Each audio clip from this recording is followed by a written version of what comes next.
don't know about you, but I was taught in business that the most important person in the business was actually the client. Yes, so that's what I was always taught too. Yeah, but if we're focused on ourselves and whether we're too cheap or too expensive, it doesn't matter. If in that moment we're focused on ourselves and there's this point whereby we have to sell something in order to pay our own bills, the focus is now off the client. But I talk about this thing called the sales cycle of doom, because it sounds very dire actually, but it's really not. It's a really simple model. So most business owners think that the way to grow their business and create more prosperity and abundance within their business is to get more clients. Okay, but if you look at most business owners, they're generally very good at what they do and they get great results, but they're super busy already. So they want to add more clients when they're already like over capacity and can't deliver. So this business engine that they've got, if we add rocket fuel into that, i.e. more clients, it's just going to explode at some point.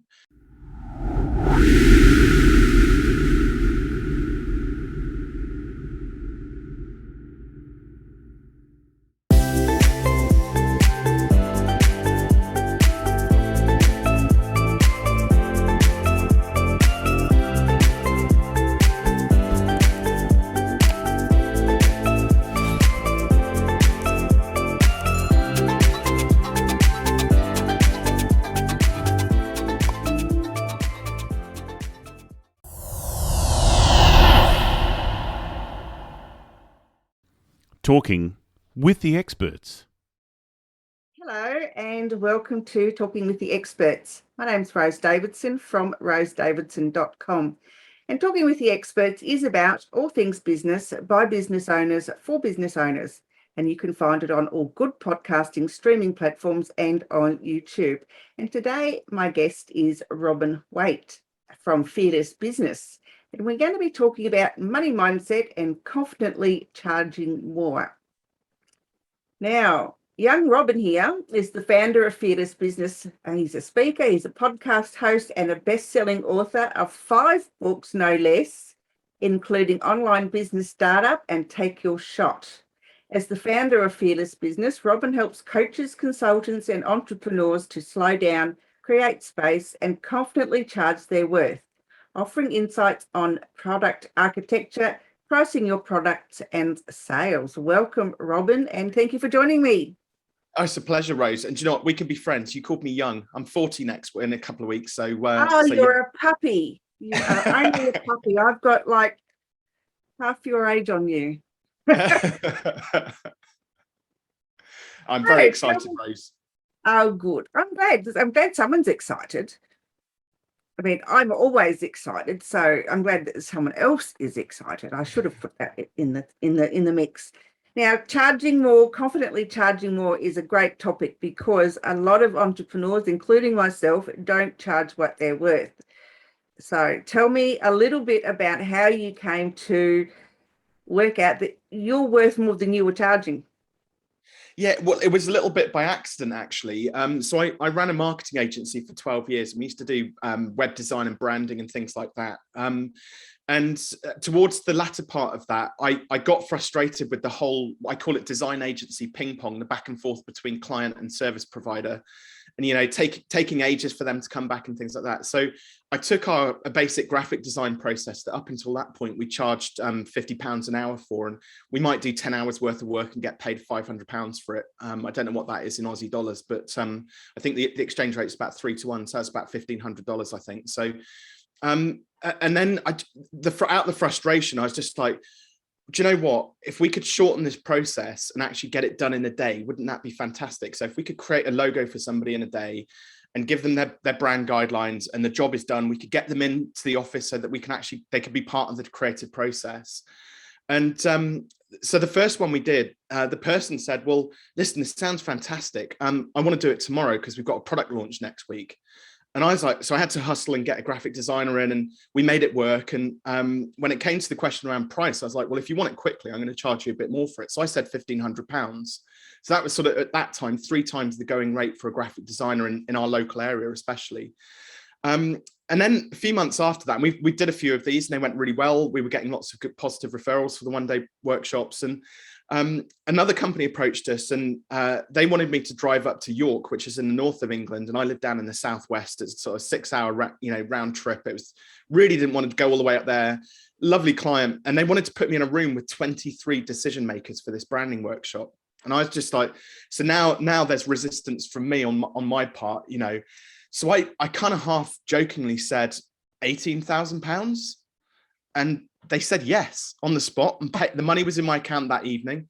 I drove to York. We delivered the workshop. It was stressful because there was a lot of people involved, but we got the job done. And that was a lightning bolt for me. I realized in that moment, that it's not about how much we value ourselves. It's about how much other people actually value our services that we're delivering. And consequently, off the back of that, I then got other graphic designers who were interested in our one-day branding workshop. They wanted me to teach them how to do it. And that expanded into other businesses, other business types, other products that I started to productize as well, other services. And it just sort of grew from there. And I haven't looked back really. The whole productization process is fascinating because there's so many mindset and confidence issues that you have to overcome in order to productize successfully. But when you do it, it's absolutely transformative.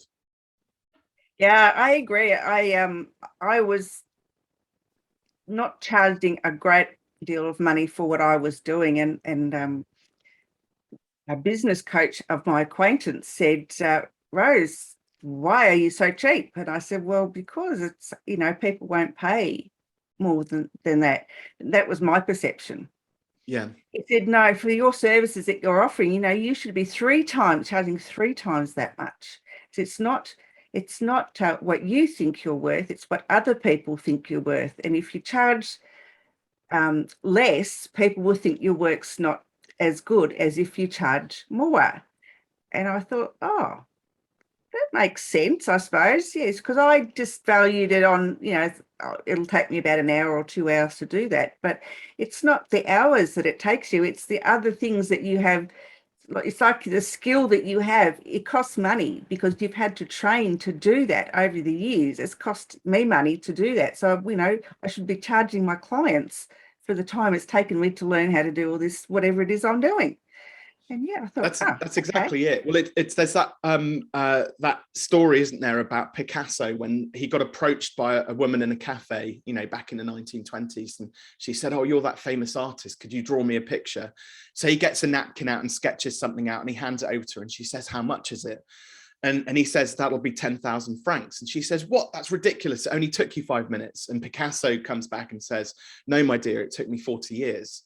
Because it's all about his experience and his intellectual property, and there are costs which are associated with him learning his trade and all of those things. And the other way to look at it as well, and again, this goes back to my agency days. Take web design for example. There's tons of different web designers out there. You can self-build it. You can pay somebody to do it. You can get somebody on Fiverr to do it. You can pay an expert to do it super fast and get loads of leads. But think about it this way. Imagine if you've got two or three different people, web designers. One is not particularly experienced, hasn't been doing it very long, and maybe they say it's going to take 20 hours and inevitably it takes longer than that. So now all of a sudden, what was going to be, I don't know, $1,000 now becomes $1,500 because they charge for the extras and things like that because they're not very good at it. But then you've got this second person who is kind of a bit of a guru, and they've been doing it for years and they know exactly what they're doing. So they do it in like a third of the time. It takes them 10 hours to knock out a brilliant looking website that generates, gets found on Google and starts to generate leads. But they don't know what Robin and Rose know about pricing, right? So they're also charging $50 an hour or something. And so we got this one person who's less experienced getting paid $1,500 for something that the person who's more experienced and delivers a better quality product gets paid $500. It just doesn't compute when you're talking about hourly rates. No. And this is where then you start to move into that ability to be able to articulate value. So there's this third person, right? So let's call him Steve. Steve comes along and he's an absolute website ninja, been doing it for years. He's got guaranteed results. So if he can't generate you 5 to 10 qualified leads each and every month within the first 30 days of your website going live, not only will he give you a full refund, Rose, but he's also going to pay you $1,000 for wasting your time. Which one of those three are you most likely to choose? Well, I wouldn't Probably. choose. I wouldn't choose the third one because to me sounds like his offer's too good to be true. But he's going to give you a guarantee on it. He's going to sign a contract, and if it doesn't work out, he'll refund you the money. Well, if But he signs the guarantee, then yes, I will take his offer because absolutely. it's guaranteed. It's guaranteed income for me. Yeah, and you know the value of your clients. So if you're getting those leads through and you're good at converting and good at sales, then you'll know that you'll get a return on that investment. What I didn't tell you was though that his websites are 10K, so they're a lot more expensive, but you get that guaranteed result. And look, if it doesn't work out, you get the refund plus $1,000 that you can go and spend on one of the other two if you want to. But a lot of business owners really struggle with their ability to articulate that value with that level of confidence, because there's a lot of different moving parts going on here. One, they might be looking at you as a client and thinking, is Rose actually going to do the work? Is she going to give me the content I need? Is she going to give me the photos I need for the website? Is she going to, does she have a funnel built? Is she actually any good at sales? So I could give her these leads, but is she actually going to be able to convert them? So part of it falls on your shoulders, but then also part of it falls on the supplier's shoulders. How confident am I in my ability to deliver that remarkable result? And if you ask most business owners, could you give 100% money back guarantee on your product or service? 99% of them will hesitate and they'll say no. And they'll use a word which is banned in Fearless, okay, which is the D word. It depends, right? It should never depend, because if you have a really clear idea about who your ideal client is and you have, I don't know, 3 to 5 core products that you do really well that are heavily systemized, so they produce predictable outcomes and results each and every time you deliver it, and there's a structured process to deliver it, you should get repeatable results, predictable results off the back end of it. You should have confidence in your ability to deliver a product. I mean, imagine if, I know you can customize cars, for example, but imagine if you got to decide what, if they gave you a choice on, the length, the width, the number of wheels you've got on it, the width of the steering. Like, imagine if they went to like the nth degree on customization. Now all of a sudden they've got so many different permutations and combinations of cars to look after. Of course they're going to break, but they know that if they use the same chassis, the same number of wheels, the same body on each of the cars, the same engine, that it's going to give you the same predictable result. Yeah, okay, a couple of things are going to, a gasket might, blow or something like that eventually. Something might happen eventually, but predictable things go wrong as well. So it's easy to fix. And I think a lot of business owners can learn a lot from those sort of production line businesses. Yeah, I agree with what you're saying. I didn't, and until this business coach pointed out to me that I wasn't charging my worth. I was charging what I thought was my worth. He says, well, you're undervaluing yourself. And I think that's what a lot of us do, is we undervalue what we do. It's all about Rose, right? Yeah, well, we don't think that someone's going to pay the money that we know that we're worth, but we don't ask for. That's it. Well, like I said, it's all about Rose. It's all about putting food on Rose's table. It's all about paying Rose's mortgage. And, I don't know about you, but I was taught in business that the most important person in the business was actually the client. Yes, so, that's what I was always taught too. Yeah, but if we're focused on ourselves and whether we're too cheap or too expensive, it doesn't matter. If in that moment we're focused on ourselves and there's this point whereby we have to sell something in order to pay our own bills, the focus is now off the client. But I talk about this thing called the sales cycle of doom, because it sounds very dire actually, but it's really not. It's a really simple model. So most business owners think that the way to grow their business and create more prosperity and abundance within their business is to get more clients. Okay, but if you look at most business owners, they're generally very good at what they do and they get great results, but they're super busy already. So they want to add more clients when they're already over capacity and can't deliver. So this business engine that they've got, if we add rocket fuel into that, i.e. more clients, it's just going to explode at some point. So, that's where the sales cycle of doom comes in. Most business owners are doing sell, deliver, sell, deliver, sell, deliver, sell, deliver. They're just going round in circles and it's very frenetic. And actually, if you increase your prices, and when you successfully sell something at 2 or 3 times the price that you were previously charging, now all of a sudden you've got more time to deliver a better quality product, which produces better referrals and better results in the back end, which produces more money on the back end, and the whole thing sort of slows down, and that's incredibly powerful as a business owner when you're in control of that of your capacity and also the supply into the marketplace. Because actually, when you're too cheap and you're selling loads of your time, you're introducing loads of supply into the marketplace, which means that you're no longer a scarce resource. Like anybody can have access to you. How can anybody produce great results under that level of pressure? Yeah, another coach that I know, he's a friend of, well, he's a working colleague of mine.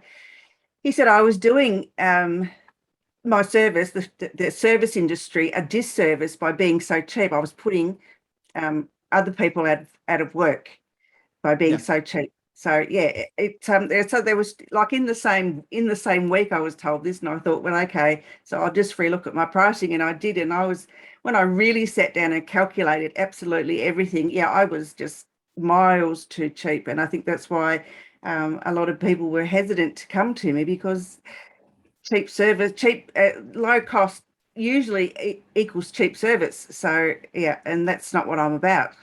So yeah, it was an eye opener for me when he said, yeah, I was doing my service doing the people that delivered the same services as me a disservice. And I thought, but yeah, it all made sense after a while. But yeah, I understand exactly what you're trying to say.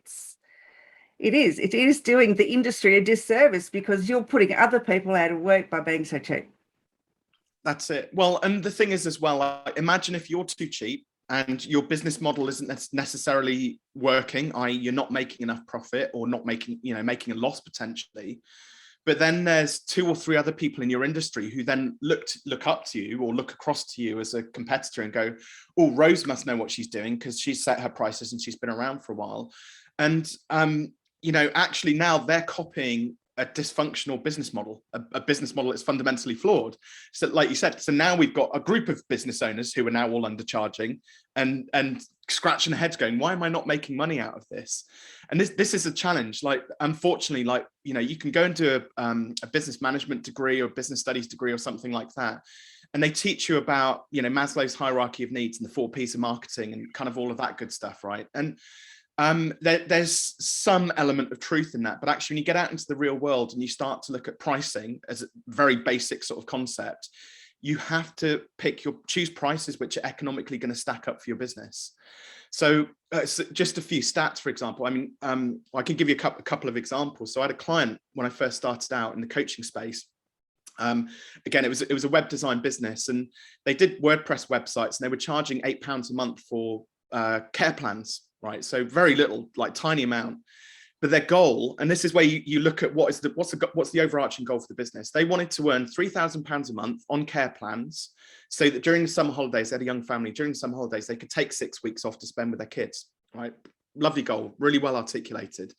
And so I did some quick maths, and I said, right, 3K divided by 8, so you can manage 400 clients. International Sign of Distress went out. No, we couldn't possibly manage 400 clients. We're at 100 clients. We're just bursting at the seams. So I said, right, well, okay, what could we do? And they said, well, we could hire some people. I was like, £3,000 a month, you can't really afford to hire anybody. And plus you'd need probably 3 more of you. It wouldn't work. So we came to the conclusion we'd have to take a drastic approach to the pricing. And we set the minimum now, we shifted it from £8 a month to £50 a month, which is a significant price increase, nearly a 6x price increase. And they had 100 clients, a third of them left overnight. And now this is where the stats got really interesting. So a third left overnight, but their income immediately went up 2.5 times. Okay. And then the pixie dust moment happened. Their support calls dropped by 80%. So the clients who didn't value their services to the extent of £50 a month who left, took all of their problems, their bitching and their moaning with them. And they didn't have as many support calls, people phoning up, complaining about, they wanted updates to their site right now and all this sort of stuff. So actually, like being a scarcer resource and being more expensive does have a natural there's lots of natural byproducts which happen as a result of that. And they managed to achieve their goal very quickly within the space of about 15 months, because now it's just a matter of replacing those clients who'd left with now £50 a month clients. And it was absolutely life-changing for them. And they didn't just get the 6 weeks off. They also managed to, so Richard used to work from home. So he got his office. His wife ended up leaving. She was a public sector worker. She left her public sector job to come and work within the business. There's all of these like bonus things which happen as a result of just one pricing decision. Yeah, I agree. But sometimes it takes someone to, really I suppose, articulated in such a way that it can be understood by the person that you're trying to convince that they're too cheap. Yeah. Sometimes it just takes those few little words of on the same level. Anyway, tell me a little bit about your books. 5 books, my goodness. Well, I'd say I'll let you into a little secret here. Probably only 2 of them are what I would class as proper books. So on Online Business Startup, I wrote at the back end of my agency days, and that was because I had this.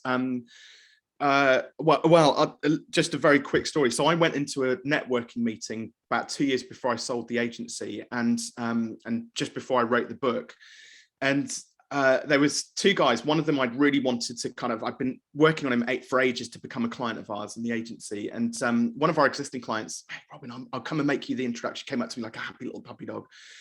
So he takes me out to these 2 guys, and he says, "Hey guys, this is Robin. He's my web bitch." And I was like, dagger through the heart, because I'd like put my heart and soul into this business for the best part of a decade, and I'd always wanted to get the best results for the clients. I absolutely loved what I did, and then to get called, and I know it's a bit of a joke and he didn't really, but there's also many a truth said in jest. And I realized that agency owners, graphic designers, freelancers, coaches, consultants, they're all the whole service client industry is kind of looked down upon by people buying those services quite frequently.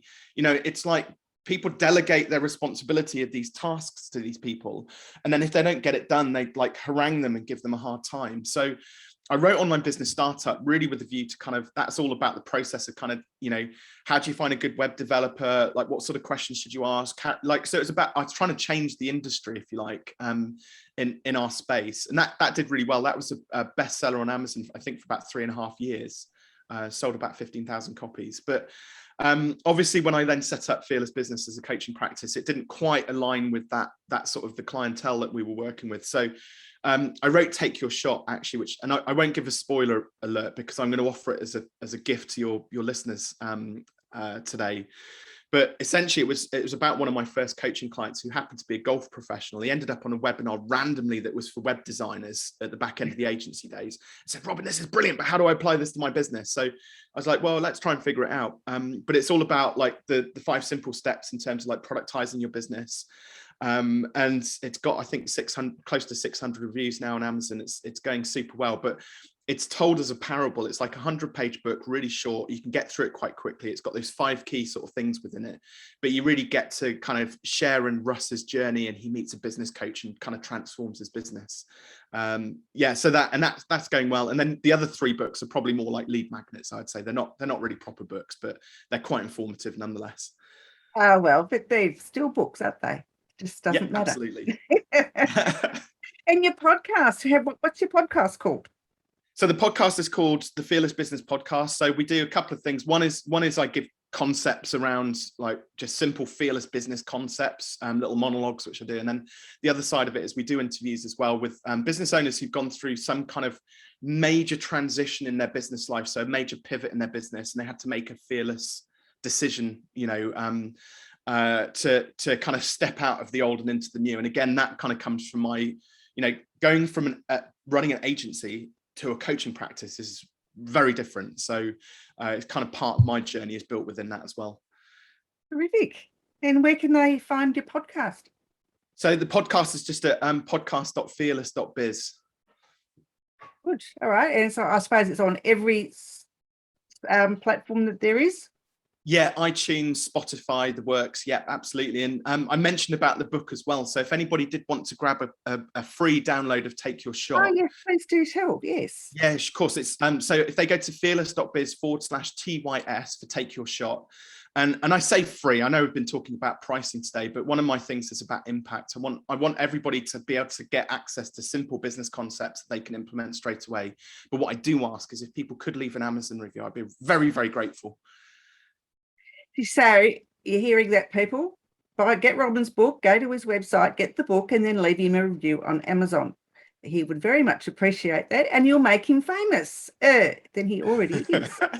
Absolutely. I guess, where else can people find you, Robin?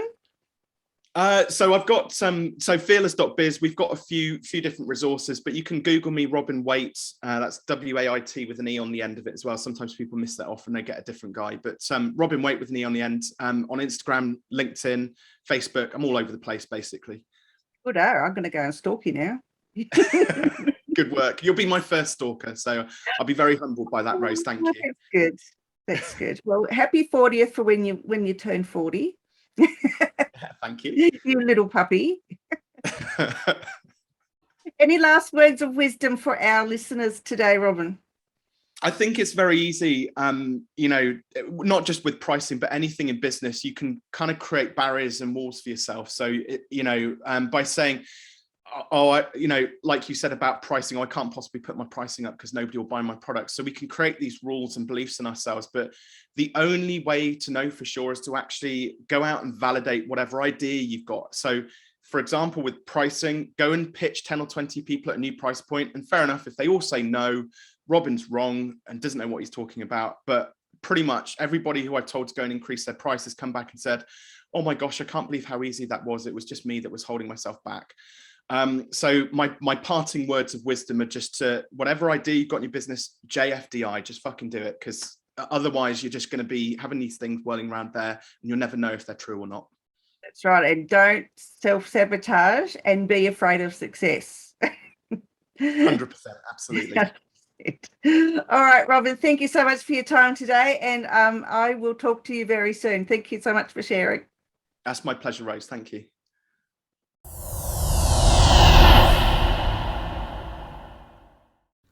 Talking with the experts.